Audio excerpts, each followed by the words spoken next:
Hello friends, good evening everybody. Welcome back to my YouTube channel SST mastermind में आप सभी का स्वागत है। देखिए, चैनल बहुत सारा आता है, इसलिए थोड़ा सा कंफ्यूजन हो जाता है।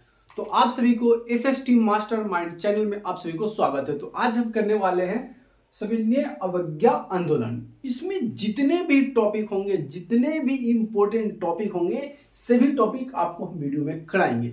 चाहे वह युद्ध हो, युद्ध कब से शुरू हुआ, क्यों शुरू हुआ, उसके कारण क्या है, उसके प्रभाव क्या है, इसके करने वाले कौन थे, कब हुआ, सभी चीज हम बारीकी से एक एक पॉइंट हम इस वीडियो में जानने वाले हैं।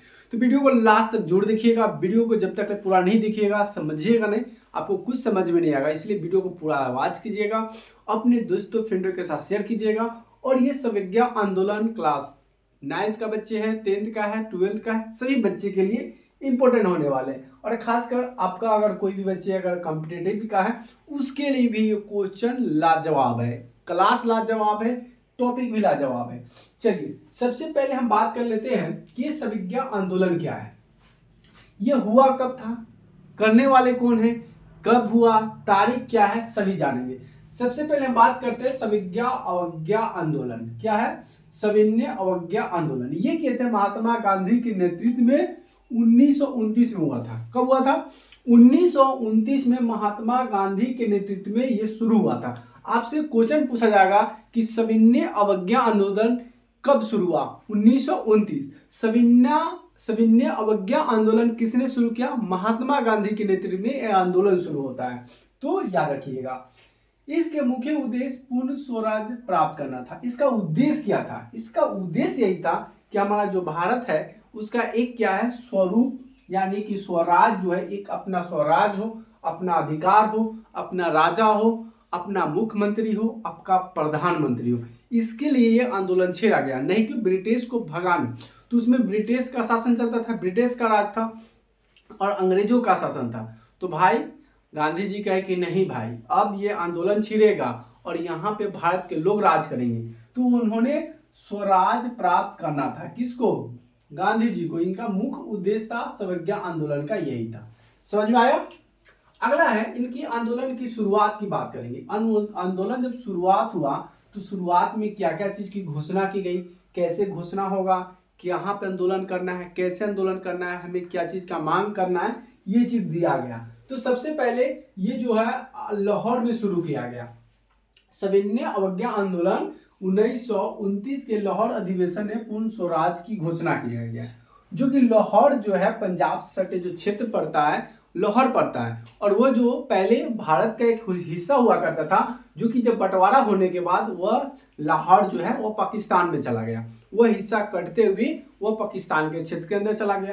तो वह शुरू जो हुआ था आपका 1929 में। याद कीजिएगा, हमारा देश जो आजाद हुआ था 1947 में। ऐसे तो आजादी तो 1930 में मिल चुका था, मतलब अंग्रेज जब जा चुके थे, लेकिन पूर्ण रूप से आजादी मिला था 1947 को। तो यहाँ पे था 1929 को लाहौर अधिवेशन पूर्ण स्वराज की घोषणा कर दिया गया। उसके बाद आता है टॉपिक 26 जनवरी 1930 को। 26 जनवरी 1930 को भारत ने स्वतंत्रता दिवस मनाया। अब जब ये आंदोलन चला गया, ये स्वराज यानी कि जो ब्रिटिश का जो था, ये जब मान लिया, तब कहा कि भाई चलो अब हम आजाद हैं। तो सबसे पहले जो स्वतंत्रता दिवस मनाया, ये मनाया 26 जनवरी 1930 को। क्या मनाया? 26 जनवरी 1930 को। और 26 जनवरी 1950 को हम लोग मनाते हैं संविधान दिवस, यानी कि हम उस दिन मनाते हैं गणतंत्र दिवस, क्योंकि उस दिन मेरा देश गणतंत्र हुआ था, एक कानून बना था, एक नियम बना था, जिसके अंतर्गत हम लोग 26 जनवरी मनाते हैं, यानी कि गणतंत्र दिवस। और ये 26 जनवरी 1930 को हमारा देश स्वतंत्र हो गया था। इसके बाद गांधी जी ने नमक कानून तोड़ने का प्रयत्न किया। कहा कि भाई देखो, ये कानून जो है ऐसे तो नहीं होगा, ठीक, ऐसे तो भाई उल्लंघन नहीं होगा। अब हम क्या करेंगे, यहाँ के नियम, नमक कानून का उल्लंघन करेंगे। हम नमक यहाँ से हम खरीदेंगे, नमक बनाने पर ही रोक लगा देंगे। तो उन्होंने क्या किया कि गांधी जी ने निर्णय किया कि हम नमक कानून को हम तोड़ देंगे, नमक अब मेरा नमक बनेगा, अब इसका काम नहीं चलेगा। उन्होंने क्या किया कि इसके विरुद्ध में दांडी मार्च की यात्रा शुरू कर दी है। क्या किए? दांडी मार्च यात्रा।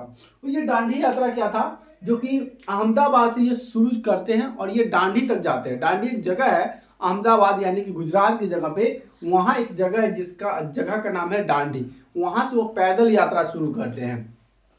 तो उन्होंने गांधी जी ने, महात्मा गांधी जी ने क्या 12 मार्च 1930 को, याद रखिएगा ये जितने भी टॉपिक हैं इस चीज को याद रखना है। क्या याद रखना है कि 12 मार्च 1930 को महात्मा गांधी से साबरमती आश्रम से दांडी तक यात्रा शुरू की। कुल 26 दिन। अब यहाँ से यात्रा में कितने दिन लगे थे? तो कुल 26 दिन 390 किलोमीटर। 26 दिन में कितने गए थे? 390 किलोमीटर की दूरी तय किए। उनके साथ जाने वाले 78 साथी थे। कितने थे? 78 साथी ने उनका साथ यात्रा किया था। मतलब जाने वाले तो बहुत लोग थे, लेकिन मूल रूप से उनके साथ हमेशा 26 दिन तक जो यात्रा किए वो 78 यात्री थे, 78 साथी थे उनके।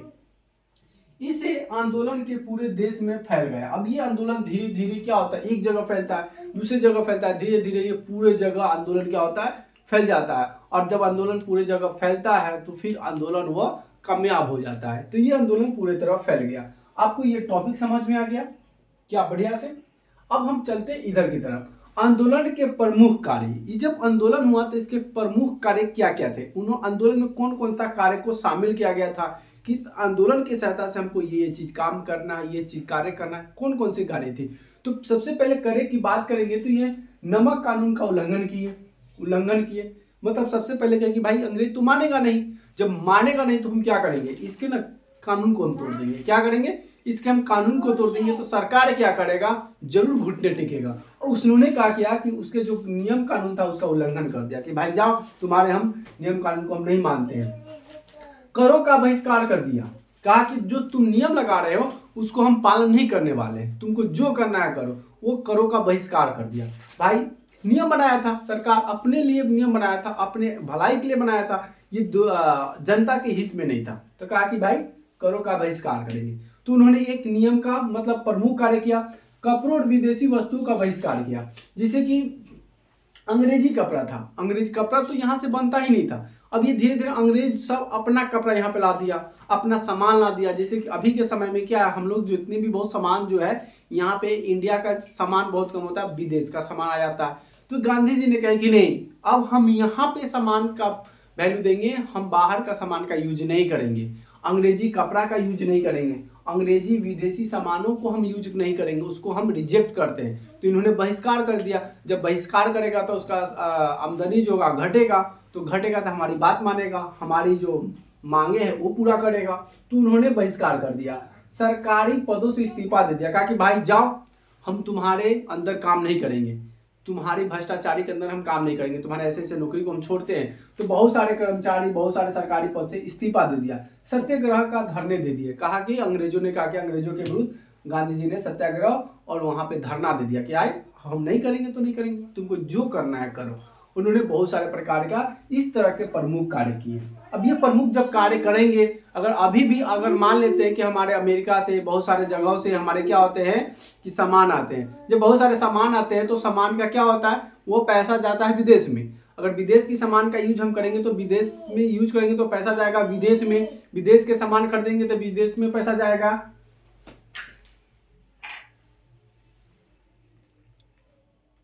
ठीक है, उसी तरह से मान लेते हैं कि आपका विदेश में पैसा जाएगा, अगर आपका इंडिया का सामान खरीदते हैं तो इंडिया में पैसा रहेगा। उसी तरह से इन्होंने सभी चीज का इस्तीफा दे दिया, जिससे हमारे यहाँ अभी भी क्या है, बहुत सारा चीजें जो है इंडिया से आ जाता है। जैसे कि दिवाली के समय में बहुत सारा जो दिया आता है ये दूसरे जगह से आ जाता है, विदेशों से आ जाता है, और ये अपना देश का चीज नहीं। तो हमारा जब देश का चीज अगर नहीं बिकेगा तो हमारा आमदनी घटेगा, जो विदेशी का चीज खरीदेंगे तो पैसा विदेश में चला जाता है। तो इन्होंने क्या किया, उसका प्रमुख आंदोलन किया, विरोध भी किया। अब आता है आंदोलन के प्रभाव। जब आंदोलन हुआ तो इससे कि क्या क्या प्रभाव पड़े, तो आंदोलन के प्रभाव की अगर बात करेंगे तो सबसे पहला प्रभाव ये था कि लाखों लोग आंदोलन में शामिल हुए। अब आंदोलन इतना अच्छा था कि सभी लोग उस आंदोलन में शामिल होना शुरू करेंगे। चलो भाई ये तो आंदोलन बहुत अच्छा है, हमारे हित के लिए, सभी लोग इसमें भाग लिए।